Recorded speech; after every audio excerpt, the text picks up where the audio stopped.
اور میں یہ کہہ رہا ہوں عزیزو، اس کے انتظار کرنے کی بات آتی ہے تو وہاں وہ انسان کی ریپینٹنس کے لیے سال ہا سال انتظار کرتا ہے۔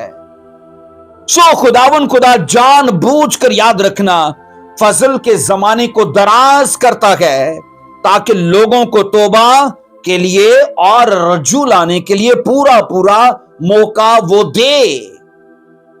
خدا مہربانی کرنے اور رحم کرنے کے وقت کو خود یاد رکھنا لمبا کرتا ہے کہ اس سے مراد یہی ہے کہ وہ انسان سے پیار کرتا ہے۔ آئیے ایک ورس کو دیکھتے ہیں، پہلا پطرس 3 باب اس کی 20ویں ورس کو پڑھتے ہیں۔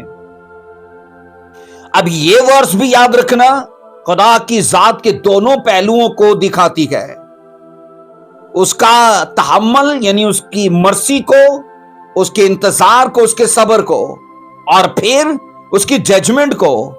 آئیے پڑھیں گے پہلا پطرس 3:20 میرے ساتھ دیکھیے۔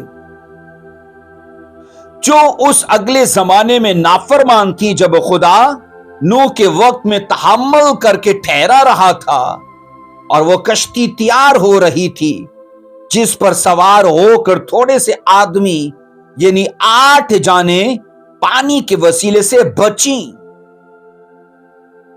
عزیزو یاد رکھیے گا پہلا پطرس 3:20 یہ سکھاتی ہے کہ خدا نوح کے وقت میں تحمل کیے ہوئے تھا، صبر کیے ہوئے تھا، اور بائبل یہ کہتی ہے وہ اس لیے تحمل اور صبر کیے ہوئے ہیں کہ لوگ اس کے الہی پروگرام کا حصہ بنے۔ لیکن افسوس یہ ہے پطرس اس بات کی گواہی دیتا ہے کہ صرف 8 جانیں بچی ہیں اور وہ 8 جانیں نوح کے اپنے پریوار کی ہیں۔ میں یہاں پر ایک بات کو شامل کرنا چاہتا ہوں، کلیسیا یاد رکھیے اس دنیا میں اکثریت کا راستہ نہ تو حکمت والا ہے، نہ ہی بہترین ہے، اور نہ ہی محفوظ ہے۔ اس کے باوجود لوگ نہ ڈر ہو کر بے باکی سے اس راہ پر بڑھتے جاتے ہیں۔ اب ان کو اپنے کل کی فکر نہیں ہے، جبکہ میں آپ کو اکثر کہہ چکا ہوں حقیقی مسیحی زندگی کا ثبوت اس بات سے نظر آتا ہے کہ یہ شخص اپنی کل کی زندگی کے لیے کیسا ہے، کیونکہ سچی مسیحی زندگی آج کا دیکھ کر چلنے کا نام نہیں ہے بلکہ کل کا دیکھ کر چلنے کا نام ہے۔ اور نوح کے زمانے کے لوگوں کا راہ نہ تو حکمت والا ہے، نہ بہترین ہے، اور نہ محفوظ ہے، جبکہ نوح ان کے بیچ میں بائبل کہتی کہ کشتی کو تعمیر کر رہا ہے اور راست بازی کا پرچار بھی کر رہا ہے۔ لیکن افسوس یہ ہے کہ وہ لوگ خدا کے رحم کو اور اس کے پیار کو سمجھ نہیں پائے۔ عزیزو، نوح کے زمانے میں خدا کا رحم اور اس کی مہربانی آلریڈی موجود تھی، اس لیے خدا نے انہیں توبہ کرنے اور اپنی طرف رجوع لانے کے لیے پورا موقع دیا، لیکن انہوں نے اس موقع کو اپنے کاموں سے گالی دی۔ آج بھی تو ایسے ہی ہے، آج کے زمانے میں بھی عزیزو لوگ اپنے کاموں سے خدا کے مہیا کیے گئے اس موقع کو گالی دیتے ہیں، اور وہ موقع ان کی آنے والی اور ان کی موجودہ زندگی کو بدل سکتا ہے اگر وہ اس موقع سے فائدہ اٹھائیں تو۔ لیکن افسوس یہ ہے کہ لوگ اپنے کاموں کو نہیں بدلتے، اپنی سوچوں کو، اپنے ارادوں کو، اپنے کردار و طباع کو نہیں بدلتے، اور اس طرح سے وہ ثابت کرتے ہیں کہ وہ جس راہ پر جا رہے ہیں اس کے لیے نہ ڈر ہیں، وہ اس راہ پر چلنے کے لیے بے خوف ہیں، اور اس راستے کے انجام سے وہ بے خبر ہیں۔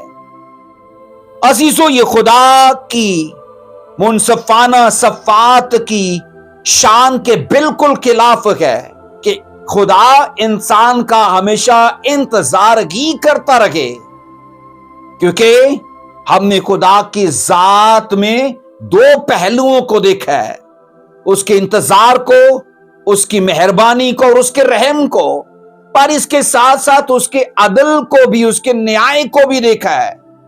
اور ایسا ہو نہیں سکتا کہ ایک بھٹکے ہوئے شخص کا خدا ساری زندگی انتظار ہی کرتا رہے۔ ہاں، بائبل یہ کہتی کہ وہ اس کا عدل بھی کرے گا، اس کا نیائے بھی ہوگا، اور اس کے کاموں کو دیکھ کر اس کا حساب کتاب بھی ہوگا۔ اب عزیزو، جب ہم پہلا پطرس 3:20 کو پڑھتے ہیں تو یاد رکھیے گا 3 سوال سامنے آتے ہیں۔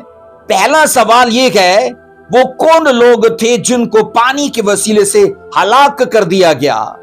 تو جواب آئے گا، وہ مرد راست باز نوح کے زمانے کے لوگ تھے۔ نمبر 2 میں سوال آئے گا، وہ کب نافرمان ثابت ہوئے؟ تو اس کا جواب آئے گا کہ جب انہیں خدا کا ارادہ بتایا گیا کہ وہ چاہتا ہے کہ وہ توبہ کریں اور اپنی روش کو، اپنی راہوں کو درست کریں، لیکن انہوں نے خدا کے ارادے کو قبول نہیں کیا اور خدا کے الہی منصوبے کا وہ حصہ نہیں بنے۔ اور نمبر 3 میں سوال یہ ہے، ایسی صورتحال کا آخر کر نتیجہ کیا نکلا؟ اب نتیجہ کیا نکلا؟ بس تھوڑے سے آدمی، یعنی صرف 8 جانیں پانی کے وسیلے سے بچ گئیں۔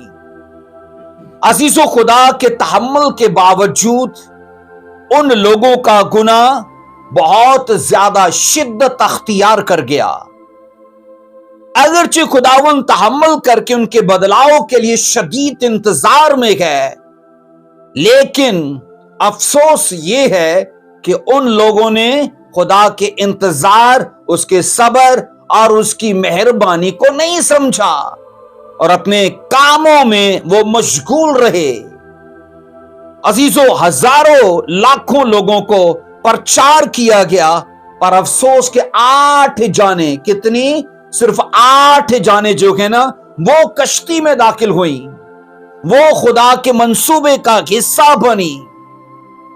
یاد رکھیے گا، اکثر من میں ایک سوال آتا ہے، اور وہ سوال یہ ہے کہ اگر ہم درست ہیں تو ہم اتنے کم کیوں ہیں؟ میں نے کہا، اکثر من میں ایک سوال آتا ہے کہ اگر ہم درست ہیں تو ہم اتنے کم کیوں ہیں؟ تو یاد رکھنا، پطرس رسول نے اس کا جواب دیا ہے۔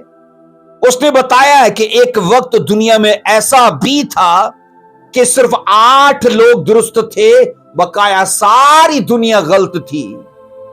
اس دنیا پر ہزاروں، لاکھوں، کروڑوں لوگ جو تھے وہ غلط تھے، اور صرف 8 لوگ جو تھے وہ درست تھے۔ اور عزیزو، اس سوال کا جواب ہمیں ایلیا کے واقعہ میں بھی نظر آتا ہے۔ بائبل بتاتی ہے بال کے نبی 450 تھے، اور یسیرت کے نبی 400، مطلب کہ 850 نبی جو تھے وہ یسیرت اور بال کے تھے، اور یہوہ کا فقط ایک ہی نبی تھا۔ تو عزیزو، ہمیں یہ سمجھ آنی چاہیے کہ اس دنیا کی تاریخ یہ بتاتی ہے کہ لوگوں کی اکثریت فطرتاً غلط ہے۔ اکثریت جو ہے نا، وہ عادتاً، وہ فطرتاً غلط ہے۔ عام طور پر حقیقی ایماندار تھوڑے ہی ہوتے ہیں، اس لیے ہمارا ایمان حقیقی ایمانداروں کی تھوڑی تعداد کو دیکھ کر ڈاواں ڈول نہیں ہونا چاہیے، کیونکہ تاریخ بھی اس بات کے لیے ثبوت مہیا کرتی ہے۔ بائبل میں بے شمار ایسی شہادتیں ہیں۔ ہم بائبل میں یہ پڑھتے ہیں سدوم عمورہ میں فقط لوط کا پریوار ہی ایماندار نظر آیا، بقایا تو سارے کے سارے ناراست تھے، اور خدا نے ان کے اوپر آگ اور گندک کو نازل کر کے انہیں جلا دیا۔ تو اس لیے عزیزو، ایماندار جب تھوڑے نظر آئیں تو گھبرائیے مت، کیونکہ نہ صرف بائبل کی تاریخ بلکہ اس دنیا کی تاریخ بھی اس بات کے کئی ثبوت ہمارے سامنے رکھتی ہے۔ آئیے ذرا میرے ساتھ دیکھیے، دوسرا پطرس 2:5 کو پڑھیں گے۔ یہاں پر لکھا ہے، اور نہ ہی پہلی دنیا کو چھوڑا بلکہ بے دین دنیا پر طوفان بھیج کر راست بازی کی منادی کرنے والے نوح کو، ماں اور 7 آدمیوں کو بچا لیا۔ اب یہاں یہ واضح بتایا گیا کہ ساری دنیا بے دین تھی۔ عزیزو، اس ورس میں واضح طور پر بتایا گیا کہ ساری کی ساری دنیا بے دین تھی، اور ان کے بیچ میں ایک شخص راست بازی کی منادی کرنے والا بھی موجود تھا۔ اور کلام یہ کہتا ہے صرف 8 لوگ جو تھے وہ کشتی میں داخل ہوئے اور وہی خدا کے منصوبے کا حصہ بنے۔ جس دنیا کا پطرس رسول نے اپنے خط میں ذکر کیا ہے نا، اس کے بارے میں بائبل 4 باتیں بولتی ہے۔ وہ 4 باتیں کون سی ہیں؟ نمبر 1 میں پیدائش 6:5 ورس کہتی ہے، خداوند نے دیکھا کہ زمین پر انسان کی بدی بہت بڑھ گئی اور اس کے دل کے تصور اور خیال سدا برے ہی ہوتے گئے۔ تو یہ پہلی بات ہے۔ پہلی بات کیا ہے؟ کہ انسان کی بدی بڑھ گئی اور اس کے تصور اور خیال سدا ہی برے ہیں۔ اور نمبر 2 میں ہے پیدائش 6:11 اور 12 میں، یہاں لکھا ہے، پر زمین خدا کے آگے ناراست ہو گئی تھی اور وہ ظلم سے بھری تھی۔ نمبر 2 میں یہ کہا گیا ہے کہ خدا کے آگے زمین ناراست تھی اور ظلم سے بھری تھی۔ نمبر 3 میں یہ کہا گیا ہے پیدائش 6:6 میں، تب خداوند زمین پر انسان کو پیدا کرنے سے معلول ہوا اور دل میں غم کیا۔ اب نمبر 3 میں کیا ہے؟ خداوند نے لکھا ہے وہ انسان کو پیدا کرنے سے معلول ہوا اور اپنے دل میں اس نے غم کیا۔ اور نمبر 4 میں آتا ہے پیدائش 6:7 میں، اور خداوند نے کہا میں انسان کو جسے میں نے پیدا کیا روح زمین پر سے مٹا ڈالوں گا۔ اب عزیزو، یہ 4 باتیں اس وقت کے لوگوں کا حلیہ اور ان کا رہن سہن اور ان کا طرز زندگی جو ہے نا، وہ کھل کھلا کر یہ آیات جو ہیں وہ بیان کرتی ہیں۔ ان لوگوں کی ہلاکت کی وجہ یہ 4 باتیں بنی ہیں، کیونکہ وہ ظلم کر رہے تھے، وہ بدی میں تھے، ان کے تصورات اور خیالات برے تھے، وہ ناراستی میں جی رہے تھے، اور ان کے کاموں کی وجہ سے خدا کو غم، اور بائبل کہتی ہے اسے لکھا ہے کہ وہ رنجیدہ ہوا، یعنی کہ معلول ہوا۔ کلیسیا یاد رکھیے گا، بے دینی انسانوں کو خدا کے الہی منصوبے سے اور خدا کی محافظت سے باہر نکال دیتی ہے۔ ہم نے نوح کے واقعہ میں یہ سب دیکھا ہے، کیونکہ پوری کی پوری دنیا بے دین تھی اور وہ خدا کے منصوبے سے اور وہ اس کی محافظت سے باہر نکل گئے، اس لیے وہ سارے کے سارے مارے گئے، ہلاکت ان پر آئی۔ عزیزو، خدا کا الہی منصوبہ اس وقت لکھا ہے کہ صرف مرد راست باز نوح کے پاس تھا، اور وہ ان کے درمیان راست بازی کی منادی بھی کر رہا ہے۔ پر افسوس یہ ہے نا کہ ان لوگوں نے راست بازی کے پرچار کو قبول نہیں کیا۔ آج کے زمانے کا حال بھی اس زمانے کے لوگوں کے جیسا ہی ہے، کیونکہ آج بھی تو یہی ہو رہا ہے۔ کلیسیا کو بنانے کے لیے، خدا کے بدن کو تعمیر کرنے کے لیے دن رات مشنری، مبشرین اور پاسبان کام کر رہے ہیں، لیکن افسوس کہ لوگ اپنی زندگی کو بدلنے کے لیے تیار نہیں ہے۔ عزیزو، یاد رکھیے گا، کہا یہ جاتا ہے کہ زندگی 2 طرح سے بدلتی ہے۔ نمبر 1 میں یا تو انسان زندگی خود بدل لے یا پھر وقت اس کی زندگی بدل دیتا ہے۔ اگر انسان خود اپنی زندگی بدل لے تو یہ اس کے لیے آسان ہے، لیکن اگر وقت اس کی زندگی کو بدلے گا نا تو اسے بہت سا نقصان اٹھانا پڑے گا، اسے بہت ساری مشکلات کو، بہت سی مصیبتوں کو فیس کرنا پڑے گا۔ تو کوشش یہ کیجئے کہ جب خدا وسائل، ماحول، موقع مہیا کر رہا ہے کہ ہم اپنے فیصلوں سے اپنی زندگی بدل لیں، تو عزیزو چاہیے کہ ہم اپنی بدلاؤ کو وقت پر نہ چھوڑیں بلکہ اپنے فیصلے سے اپنے بدلاؤ کو قائم کریں۔ کلیسیا یاد رکھیے، پہلے زمانے کے گنہگاروں کی سزا کا مقصد بعد میں آنے والی کلیسیاؤں کے لیے ایک حقیقی نمونہ ہے، اس لیے کہ جو بھی گناہ کی حالت میں رہتے ہیں نا، انہیں خاص طور پر دیکھ لینا چاہیے کہ اگر وہ لوگ اپنی روش پر چلنے کے سبب سے وہ ہلاکت کو، وہ بربادی کو دیکھ رہے تھے، تو ان کا حشر بھی، یعنی آج کے زمانے کے لوگوں کا حشر بھی پھر انہی کے جیسا ہوگا، کیونکہ واقعات کا لکھا جانا اس بات کی دلیل رہتی ہے کہ خدا نے انہیں بھی بدلاؤ کا موقع دیا، لیکن ان لوگوں نے بدلاؤ کے موقع کو اپنے کاموں سے گالی دی تو خدا نے ان کی ججمنٹ کی۔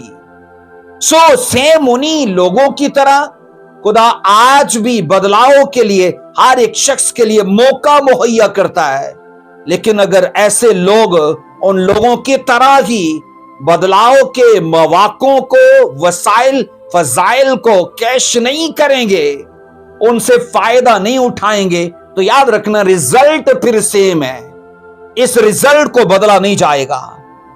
عزیزو، نوح کے زمانے کے لوگوں کے لیے خدا پر ایمان لانے کا اور برے کاموں سے باز آنے کا پورا خدا نے موقع پیدا کیا تھا۔ ایک تو بہت بڑی کشتی تعمیر ہو رہی ہے ان کے تحفظ کے لیے، اور نمبر 2 میں ان کی صلاح کے لیے، ان کی کونسلنگ کے لیے، اور ان کو اچھائی کا راہ بتانے کے لیے روز ایک شخص پرچار کرتا ہے، لیکن ان لوگوں نے عزیزو سچے مناد کی منادی کو قبول نہیں کیا۔ عزیزو، مرد راست باز نوح کا زمانہ، عزیزو اس کا زمانہ ایک ایسا زمانہ ہے جس میں ہمیں واضح طور پر خدا کی حقیقی مہربانی اور اس کے رحم اور اس کے انتظار کو دکھایا گیا ہے، اور اس کے ساتھ ساتھ ان لوگوں کی بغاوت، سرکشی اور ان کی ٹیڑھی چال کو بھی دکھایا گیا ہے۔ تو یاد رکھنا، جہاں خدا مرسیفل ہے وہاں خدا جج بھی ہے۔ خدا نے ان پر مرسی کی کہ ان کے بیچ میں پرچار کرنے والا کھڑا کیا، ان کے بیچ میں ایک بہت بڑی کشتی تعمیر ہوئی تاکہ لوگ اگر اپنا فیصلہ بدلیں تو اس میں داخل ہو جائیں، لیکن افسوس کہ لوگوں نے اپنے فیصلوں سے اپنے کل کو نہیں بدلا۔ عزیزو، جب خدا نے نوح کے ساتھ تمام دنیا کا خاتمہ کرنے کا منصوبہ شیئر کیا، عزیزو جب خدا نے نوح کے ساتھ تمام دنیا کے خاتمے کا منصوبہ شیئر کیا، تو یاد رکھنا اس کے بعد بھی کشتی کے بننے میں کئی سو سال لگ گئے۔ میں اس پر بحث نہیں کرنا چاہتا، پر یاد رکھیے گا، رائٹرز جو ہے نا وہ لکھتے گئے کہ 120 سال جو ہے نا وہ کشتی کو تعمیر ہونے میں لگ گئے۔ تو یہ سوچو، خدا کتنے سو سال پہلے بھی ان کا انتظار کر رہا ہے، اور ابھی کشتی کے بننے میں کتنے سال لگ گئے، اب پھر انتظار کر رہا ہے۔ لیکن عزیزو، ہم بائبل میں یہ پڑھتے ہیں، جہاں یہ سایہ خدا کی مہربانی، اس کے رحم اور اس کے انتظار کی بات کرتا ہے، تو وہاں یہ سایہ خدا کے عدل کی بھی بات کرتا ہے کہ خدا ایسا نہیں ہے کہ صرف انتظار ہی کرتا رہے، وہ وقت آتا ہے کہ جب اس کے صبر کا پیمانہ لبریز ہو جاتا ہے تو پھر وہ عدل بھی کرتا ہے۔ کلیسیا یاد رکھیں، لوگ جتنا زیادہ بدلاؤ کے وسائل کی حقارت کریں گے تو اس طرح سے وہ اپنے عدل کو زیادہ سخت اور تکلیف دہ بنا لیں گے. تو چاہیے یہ کہ جب خدا ان سے توقع کر رہا ہے کہ میں ان کو جب پریچ کر رہا ہوں تو وہ لوگ ویلکم کریں اس پرچار کو، اپنے من کو کھولیں اور اپنی زندگی کو بدلیں. آخر میں یہ کہنا چاہتا ہوں کہ خداوند خدا اپنا رحم ان پر ہی جاری کرتا ہے جو اس کی طرف رجوع کرتے گئے، پر وہ سزا کو عام کر دیتا ہے. سزا کو وہ عام کر دیتا ہے، ہول سیل میں دیتا ہے. اور جتنے لوگ اس کی حقارت اور اس کی تحقیر کرتے ہیں نا، یاد رکھیے گا وہ عدل کا نشانہ بنیں گے. سو عزیزو، خدا ہمیشہ گنہگاروں کو سزا دینے سے پہلے ان کو خبردار کرتا ہے اور ان کے بدلاؤ کے لیے انتظار کرتا ہے اور انہیں انتباہ کرتا ہے، انہیں ملامت کرتا ہے، اور اس طرح سے کہ وہ اپنے کاموں کو بدلیں، اپنی زندگی کو بدلیں اور خدا کے الہی منصوبے کا وہ حصہ بن جائیں.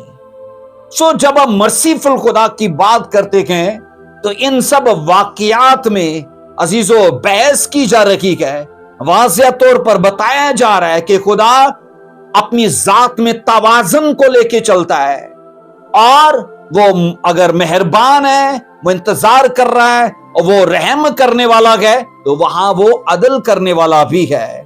سو یاد رکھیے گا یہ جو زمانہ ہے نا، یاد رکھنا یہ قبولیت کا زمانہ ہے اور اسے خدا نے خود طویل کیا ہے، اسے دراز کیا ہے.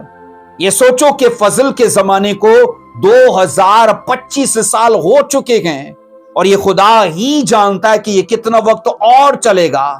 ہاں، پر اتنا ضرور ہے عزیزو، جیسے یہ وقت ختم ہوگا نا تو پھر خدا عدل کے لیے کھڑا ہوگا اور بغیر طرفداری کے وہ پھر عدل کرے گا. تو چاہیے یہ کہ اس زندگی میں اپنے من کو بدلیے، اپنی زندگی کو بدلیے اور خدا کے الہی منصوبے کا حصہ بنیے. خداوند اس میسج کو قبول کرنے کا آپ کو فضل عطا کرے اور آپ کے من کو چینج کرے، اور یسوع مسیح کے نام سے جب آپ اس میسج کو سن رہے ہو تو خدا آپ کے ہردے کو بدل ڈالے، آپ کی سوچ، کردار و طبع اور آپ کے فیصلے بدل جائیں یسوع مسیح کے نام سے. آمین. So God bless you. جے مسیح کی. آمین.